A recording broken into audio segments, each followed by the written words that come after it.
আজ বাঙালির রান্নাঘরে রান্না হবে পাঁচ মিশেলে, মিলেমিশে ঘটি বাটি আসর হবে জমজমাটি।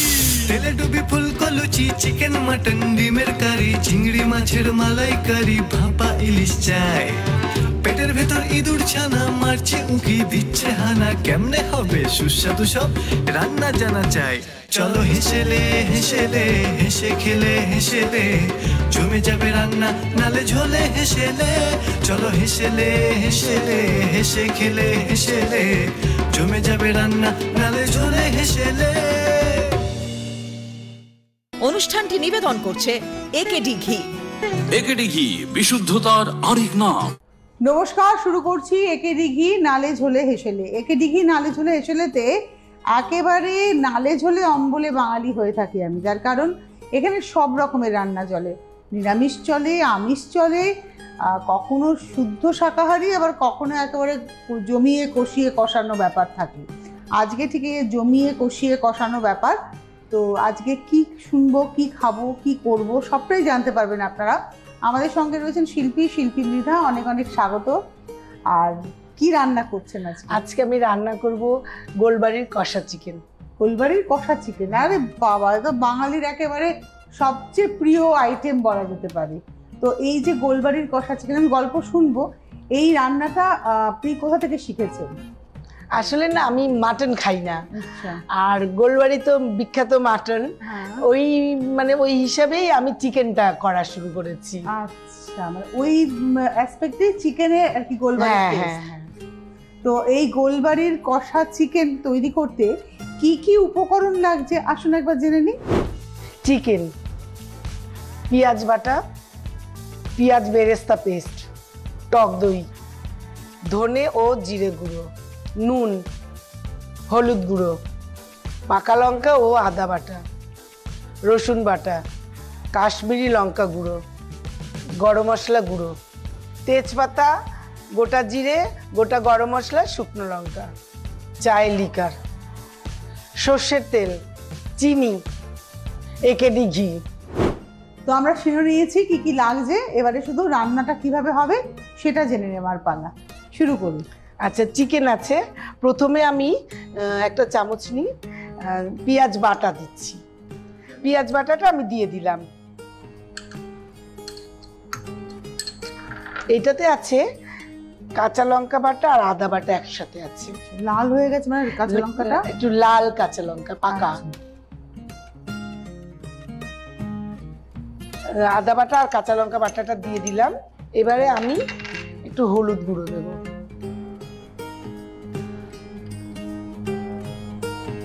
এখন দিলাম না, আর বেশি যদি আবার লাগে পরে দেব। রসুন বাটা দিয়ে দিলাম, আর একটু কাশ্মীরি লঙ্কা দিয়ে দিলাম রঙের জন্য। টক দই দিয়ে দিচ্ছি।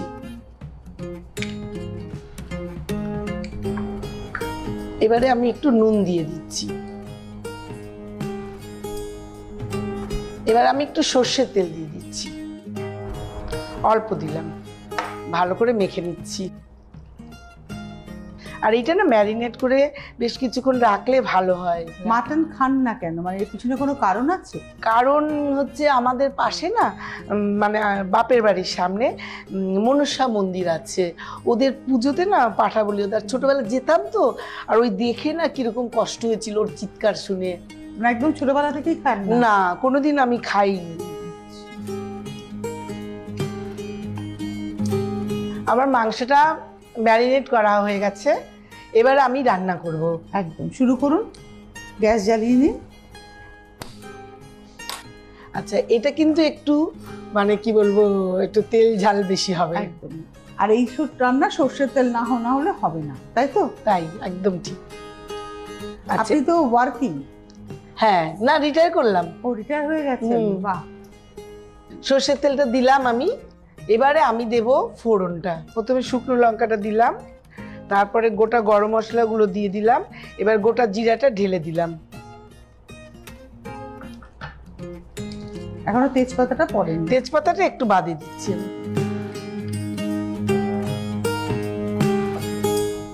এখন তার মানে অখণ্ড অবসর? অবসর মানে বেশ মানে নিজের ইচ্ছে মতো আমি চলতে পারছি। আপনি তো রেলে কাজ করতেন, হ্যাঁ তো ঘুরতে যাওয়ার তো একটা অপশন থাকে। ভীষণ আছে, কিন্তু আমার একটু অসুবিধা হয়ে গেছে। আমার মেয়ে হাইকোর্টের যেহেতু রয়েছে, ওর ছুটি ছাড়া যাওয়া যায় না, ওই জন্য ওর ছুটি পড়লে তখন বেরিয়ে যায়। মেয়ের কি বিয়ে হয়ে গেছে? না না না, বিয়ে হয়নি। বিয়ে করবে সামনে? না, করতেই চাইছে না। এই হচ্ছে এখনকার জেনারেশন, বিয়ে বিয়ে কিছুতেই করতে চাইছে না। মায়েদের দুঃখটা একটু বুঝতে হয়, তো বিয়ে তো করতে হবে, মায়েরও তো ইচ্ছে করে। কিন্তু আপনি তো মেয়ের বিয়ে হলে মনে হয় একদম একাই হয়ে যাবেন আবার। সে কিছু করার নেই, বিয়ে তো দিতেই হবে একদম।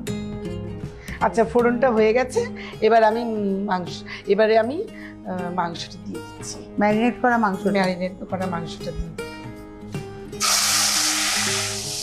আমি ঢেলে দিচ্ছি এইভাবে।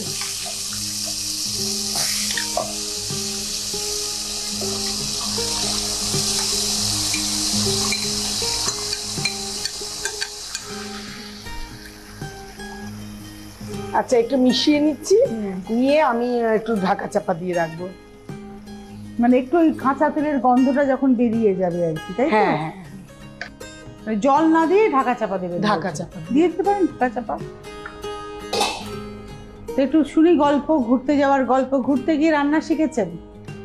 এরকম অভিজ্ঞতা আছে? হ্যাঁ, এই তো পুরীতে গেলাম, আর ওদের কাছে বসে বসে ভালো করে খাজাও শিখেছি। আর তোমার ওই ছানাপোড়া, পুরীর বিখ্যাত ছানাপোড়া আর খাজা যে দোকানে বানাচ্ছে ওখানে গিয়েই বসে পড়ছি। আমার মানে ওই সমুদ্রে স্নান করবো ওইটা না, আমার নজর হচ্ছে এইদিকে। এই যে ঘুরতে যান, নিশ্চয়ই পুরী আর দার্জিলিং তো ঘোরা না, আরো অনেক জায়গায় ঘুরেছেন। কোথায় কোথায় ঘুরেছেন? আমি আসলে কি, আমি আর মেয়ে একা একা ঘুরি তো, এবারে অনেক জায়গায় যাওয়া হয় না। যেখানে যাই সেখানটাই বেশি রিপিট হয়। হরিদ্বারে গেছি 4 বার, পুরীতেও অনেকবার, এরকম করেই হয়। যাই হোক, অনেক জায়গায় গেছি। কেদারে গেছেন? কেদারে যাইনি, বদ্রীনাথে গেছি। বদ্রীনাথে গেছেন, কেদারে যান না। আমি অতটা পারবো না, ওই জন্য যেতে পারছি না। কেদার খুব ভালো, আমি গেছি, মানে আমি সাহসী পাচ্ছি না। খুব সুন্দর লাগে।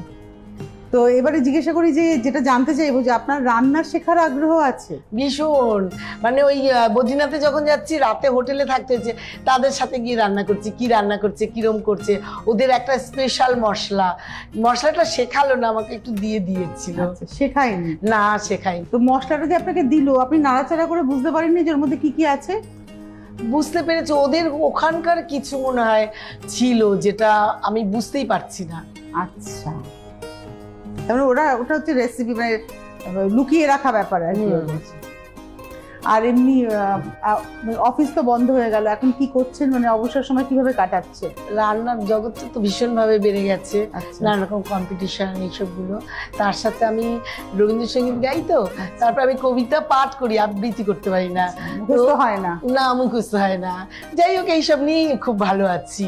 তাহলে আজকে আমরা কি শুনবো, গান না কবিতা, কোনটা? কি শোনাবেন? গানই শোনাই। এখন একটা গান হয়ে যাক, মাংসটা সেদ্ধ হতে হতে। বধূ তোমায় করব রাজা, তরু তলে। বধূ তোমায় করব রাজা, তরু তলে। বন ফুলের বিনোদ মালা, বন ফুলের বিনোদ মালা দেব গলে। বধূ তোমায় করব রাজা, তরু তলে। বধূ তোমায় করব রাজা, তরু তলে। আপনি এখন থাকেন কোথায়? বেহালা। তো মানে ওটা কি বাপের বাড়ির অঞ্চল? বাপের বাড়ির অঞ্চল। এখন বাপের বাড়িতে আর কেউ নেই? বাপের বাড়িতে হ্যাঁ, মাও চলে গেলেন, আর আমার বোনেরা যে যার মতো ফ্ল্যাট কিনে রয়েছে, মানে পড়ে আছে, ওটা ওখানে কেউ থাকে না। আর আমি পাশে ফ্ল্যাট কিনে আছি। দেখভাল কেউ করে না? বাড়িটা ওই মাঝে মাঝে আমি যাই, ডাবটা পেরে নিয়ে আসি। আম হয়েছে অনেক। মানে বাড়ি একটা ব্যাপার আলাদা থাকে না, ভীষণ টান, ছোটবেলার টান একেবারে। ওখানেই জন্ম। বেহালার মেয়ে আপনি? বেহালা। বাহ, তো মেয়ে ওখান থেকেই আর কি হাইকোর্ট যাচ্ছে? হ্যাঁ, মেয়ে প্র্যাকটিস করে? প্র্যাকটিস করে, আবার অনেক দূর চলে যায়, নিউ টাউন চলে যায় চেম্বারে, স্যারের চেম্বারে। খুব ভালো থাকুন আপনারা মা মেয়ে মিলে। এবার রান্নাটা দেখুন কত দূর। আসলে চিকেন থেকে তো অনেকটা জল বেরোয়, এবার একটু নাড়া দিলাম। এবারে এখানে পেঁয়াজ বেরেস্তাটা দিয়ে দেব। পেঁয়াজ বেরেস্তা দিয়ে দিলাম, ধনে জিরা গুঁড়ো দিচ্ছি, আর একটু কাশ্মীরি লঙ্কা দিচ্ছি। এবার আমি মিশিয়ে দিচ্ছি।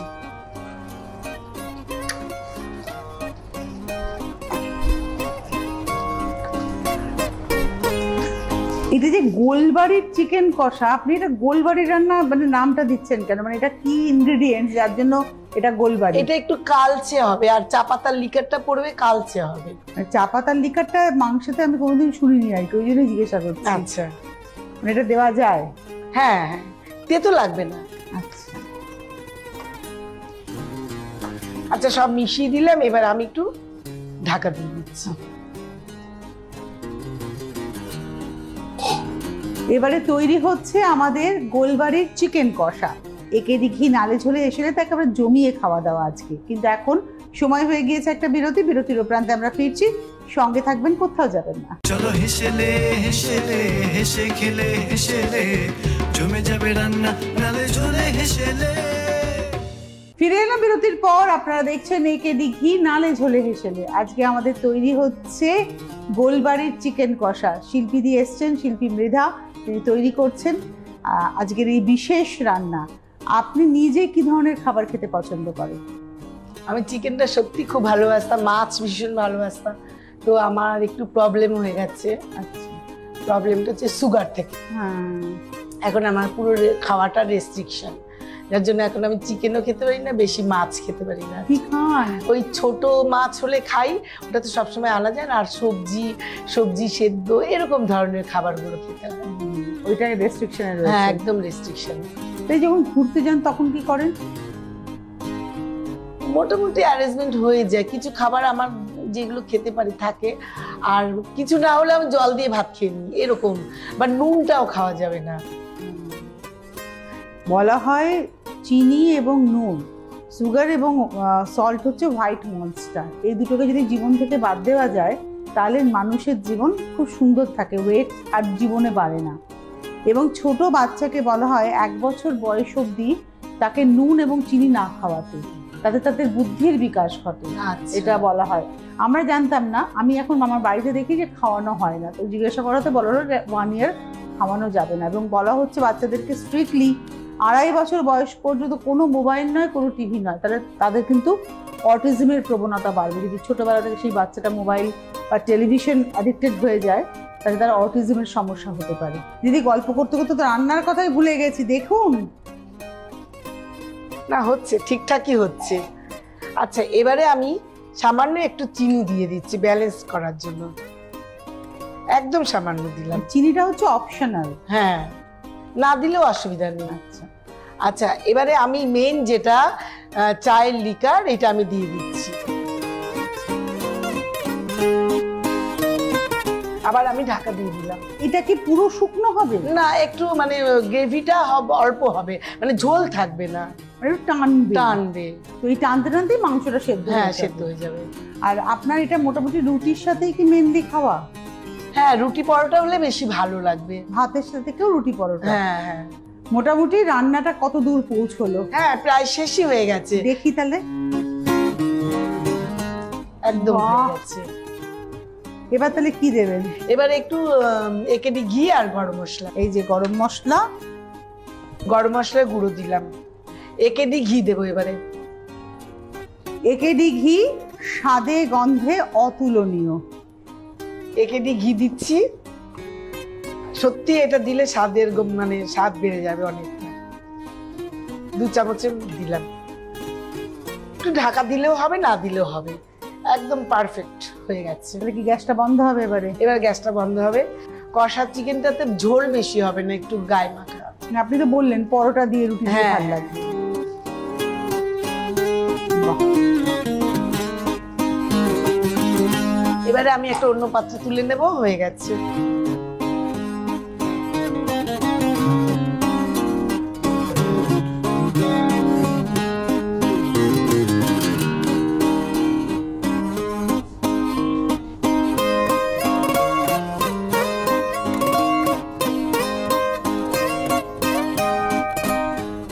এই হলো আমার গোলবাড়ির চিকেন কষা।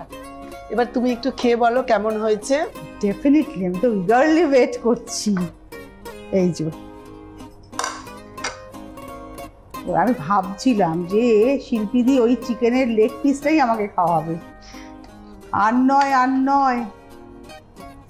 ওহো, আমি সবার আগে গ্রেভিটা খাবো। চিকেন তো ভালো লাগেই খেতে, ঠিক আছে।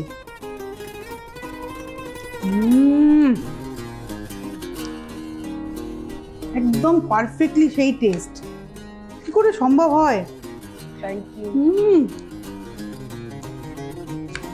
অসম্ভব ভালো হয়েছে।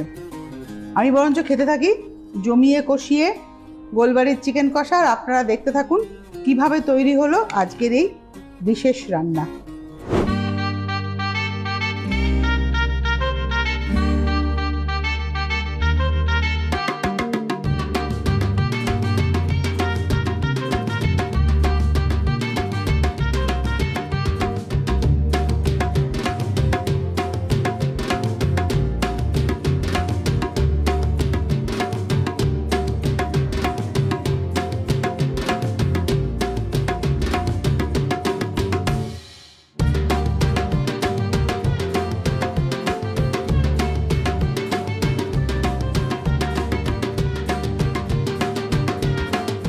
শিল্পীদি এসছেন, এত সুন্দর গল্প করে, এত সুন্দর খাওয়া দাওয়া করে একটা দারুণ সময় কাটালাম।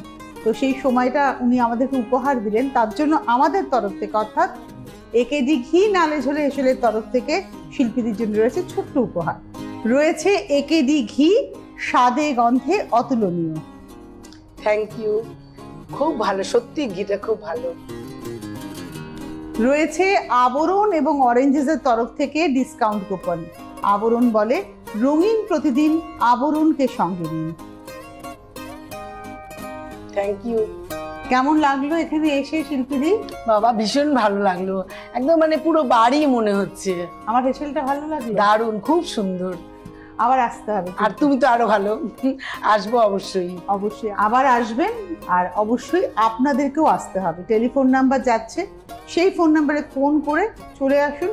আমি অপেক্ষায় রয়েছি আপনাদের জন্য। জানা রান্না, অজানা রান্না, আপনাদের পরিবারের হারিয়ে যাওয়া রান্না, কিংবা আপনার খুঁজে পাওয়া রান্না, আপনার নিজস্ব তৈরি করা রান্না, সব কিছু নিয়ে আমাদের একেডি ঘি নালে ঝুলে এসেছে। তাহলে আর দেরি কেন?